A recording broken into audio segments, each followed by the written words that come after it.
March 28, 2019, Mainichi Japan, an American Airlines Boeing 737 MAX 8 pulls into its gate after arriving at the Miami International Airport from St. Thomas on March 13, 2019 in Miami, Florida.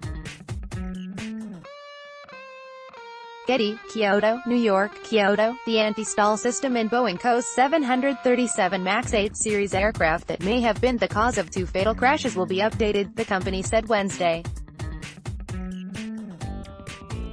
The system was in place in aircraft operated by Ethiopian Airlines and Indonesia's budget airline Lion Air that crashed on March 10 this year and on October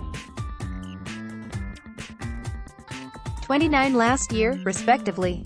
In the Lion Air crash, it is believed incorrect sensor readings saying the aircraft was angled too steeply repeatedly forced the nose of the plane downwards. The pilots tried repeatedly, and unsuccessfully, to counter the mechanism manually. The update will allow pilots to override the system and manually control the airplane. Flight control system will also compare inputs from both sensors, and if they disagree by 5.5 degrees or more, the mechanism will not activate, according to the company. Boeing said it will renew the software installed in aircraft that have already been handed over to airlines, upon approval by aviation authorities.